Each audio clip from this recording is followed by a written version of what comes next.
Hi there guys, welcome to Dino's Vault, and guess what? I am here at Coimbatore. This is the coast racing track owned by none other than the legendary Narayan Karthikeyan, and we have an equally legendary iconic motorcycle, the TVS Apache RR310, TVS Apache RR310, which kind of redefines hotness in form. I mean, this was the hottest looking motorcycle when it was launched way back, and ever since they've been fine-tuning it, they've been making it more and more better. Now, what have they done for the 2024-25 model? First of all, you have this spanking new livery which looks super beautiful. I mean, first of all, this is the hottest looking bike period in its segment. There's nothing that comes close in terms of visual aesthetics, in terms of form, function, best in class aerodynamics, reduced coefficient of drag, and they have added the winglets now. You can see far more pronounced, and they really stick out like the wings of a jet fighter ready to take off. And this adds a lot of downforce to keep it planted while you're gunning it through the straights or attacking a corner sharply with greater speeds. And also you can see the design language flowing like pure poetry. There's nothing that looks as stunning as this. It captivates your senses at the very first glance, and the hotness of the looks transforms into equally spanking, scorching hot performance. Now for this 2024-25 model, so they have actually bumped up the power, so it is 38 PS and 29 Newton meters. So you have a significant amount of bump in power that comes with optimized valve timing. And also the second issue it was plagued with was vibrations. So for that they have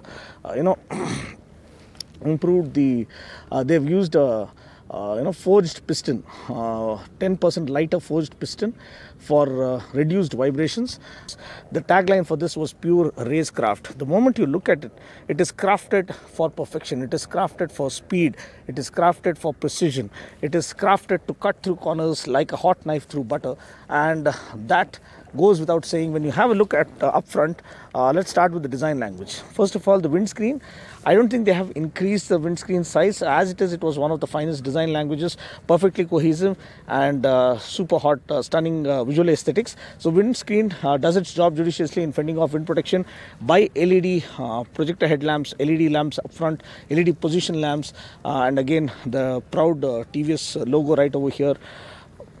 A made in India motorcycle that gives some of the Japanese counterparts a run for their money. And here you have beautiful red livery, red accents for the front fender, a little bit of protection for the USD forks, gold anodized forks. Again, this one comes with adjustable suspension. I think that was introduced with BTO when the built to order model was introduced. You have rebound and compression that is fully adjustable along with preload. So that is for those speed freaks who want the utmost precision characteristics of the machine, such that they can absolutely scorch their lap times and leave the competition behind. Now, another thing that makes this stand out is the versatility part. Now, it's not super aggressive like the RCs out there, which is far more forward biased, far more committed seating posture. This one is something that you can use on a day-to-day basis and unleash the racer within you on a weekend, on a track day. And that's what makes this a spanking, practical sport bike kind of a proposition. Yes, the seat is far more comfortable now, better quality foam can be felt once you feel the foam.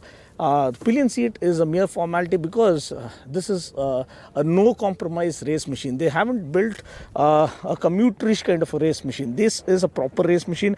I would prefer a cowl to be included as a accessory, just to get that additional bit of better sorted aerodynamics and aerodynamic efficiency to help you cut through corners much more efficiently. Again, perfectly supporting the chassis. Look at the chassis structure. It is so beautifully done and beautifully laid out frame chassis structure, which holds all together, and the reverse inclined engine,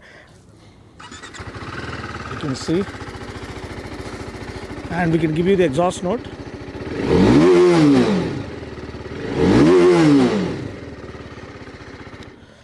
And that is something that we see in the Ducatis, and this is no less than a Desi Ducati, but I would not compare it with the Ducati. This is pure Indian engineering at its very best. A bunch of people who are mad about racing, who are obsessed with speed, who are obsessed with perfection and precision, coming up with a proper built for the track race machine that can be used in real world scenario.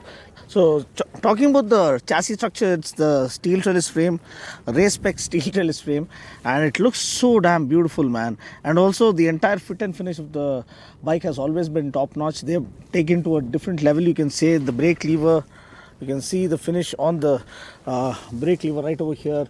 That we already showed you given you the exhaust note and showed you how it works. You have the gill vents right here to let for better air channeling, and the design language, it flows like I've already told you, like pure poetry. And we got to talk about the changes. The exhaust still sticks out. Not many people are fan of the exhaust. They would have preferred slightly short can kind of an exhaust, at least as a aftermarket option or add-on accessory. Then you have Michelin Road 5 tires, one of the finest. I did Ladakh with this bike, imagine, and on Michelin Road 5 tires. If you haven't seen that series, please do watch it. It will surprise you what this bike is actually capable of in different scenarios. Not only a champion on the track, but off the track, it surprises you with its amazing capability and agility and maneuverability. Then now comes the changes. First of all the changes, almost all the changes except for the cooling seat on the RTR. It gets almost all the goodies, like quick shifter up and down, bi-directional quick shifter. Then you have cornering ABS, cornering traction control, cornering cruise control, wheelie control, and descent control, and rear wheel lift off protection. So truckload of electronics have been included in this. So the price starts from 2,75,000 ex showroom for the base variant.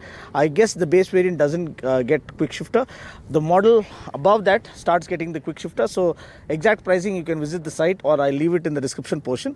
And again, the shock absorber at the back, you get a monoshock with its preload adjustability right over here, and it gets kind of a panel right over here to prevent dust accumulation. Steel braided lines for supreme braking efficiency and efficacy. Massive disc up front and petal discs at both ends for better heat dissipation. And these red color alloy wheels really look super premium. Again, the winglets really add on to the pure racecraft design language that screams performance from its very first go.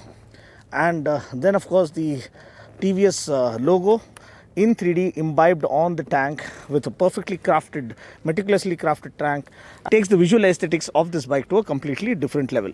Also, you have this 5-inch full color TFT console with a whole suite of this thing. It has DSC, dynamic stability control.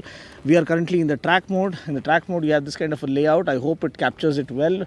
We'll try and showcase some other shots from the shade. If possible, we are right underneath the sun, but the legibility is really good. That is one way of looking at it. And getting into the settings, first of all, here is the fuel gauge, here is the coolant layout. Rev counter is right vertically laid out, and each time you rev, it climbs up the rev ladder. That looks really good. Speedo is right over here, clock is right over here. Now getting into the main menu, first thing, you can choose between urban, rain sport track. Okay, say for instance you set to urban, again the readout changes. This is how it looks. Similarly, you change riding mode to rain, it changes again. It looks like this. So they have different theme for different modes, which makes it all the more intuitive and a lot more interesting. The sport one also looks really good, with kind of a rev counter on both the sides climbing up, and the gear shifter up front. That is the best layout in my opinion. And you have trip details with all the relevant information, like average speed, top speed, average speed, fuel consumed, average mileage. Here you can see an average mileage of 29 kmpl.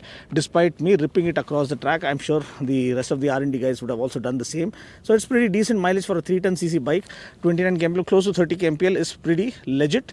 And then of course you have my vehicle, you have service performance record, documents that you can store, preferences with Bluetooth connectivity, display setup that can be, you can change the brightness, the clock, the date, the units. You have custom widgets to choose from, and speed alert is something you can turn on or turn off if you are lending it to someone. So this is the layout. Slipper clutch is there, ride by wire is there. You get adjustable levers that have been introduced as well. And here is the this thing for cruise control. And how does cornering cruise control work? So that is another thing. I think we explained it during the RTR 310 as well. I'll do it one more time. So the cornering cruise control is a very innovative technology, first of its kind in the motorcycle segment. So as you approach a corner and you have already set a cruise speed, so during the corner you have to lean into the corner. So once you lean, you have a 6-axis IMU on board, which assesses and understands that by the lean angle that you have to reduce the speed. So it reduces the speed on its own, and once the bike becomes straight again post the corner, it again picks up the same cruising speed that you had set. So that is again beautiful technological marvel of an innovation, you can say. And that's pretty much it. So the tank is of decent size. You have adequate amount of ground clearance for daily usability. It's not too low to bother about this thing. Ground, the bottom scraping through the speed breakers. You have a DOHC layout, dual overhead camshaft, reverse inclined engine for better in-gear acceleration, and more engaging throttle response right off the mark. The throttle rotation is a far more crisp now and engaging, and without even a nanosecond of latency. So all these things add up to a proper racing built for the track kind of experience for those who want to get started in the super sport culture. I think this is a perfect track weapon that actually can help you participate in the professional category as well, once you master the weapon or master the beast, or know how to tame the beast and ride the beast the way it is supposed to be ridden. So that's pretty much it. This concludes the first look walk around of the new RR310. The updates that you need to know is the new set of suite of electronics it gets, like cornering ABS, cornering traction control, wheelie control, descent control, rear wheel lift off protection, and cornering ABS, cornering traction control, and cornering cruise control as well. And apart from that, bi-directional quick shifter is a major addition, and bump up in power and torque. 38 PS and 29 Newton meters is a significant bump up. And you can feel the difference once you hop on and start riding. The ride impression will follow the next day once the embargo is lifted. But for now, this concludes the walk around impression. What is your opinion? At 2.75 lakhs, do you feel this is a good proposition, made in India, super sport, track machine that can be used on a day-to-day basis? Would you look at it as a winning proposition, or do you have anything else in mind? Feel free to comment below and let me know. Or do you want any other updates or improvements in the bike as it is? Feel free to comment below such that we can pass it on to the manufacturer. Thanks for watching. I'll catch you guys in the next video. Until then, take care, God bless, and ride safe.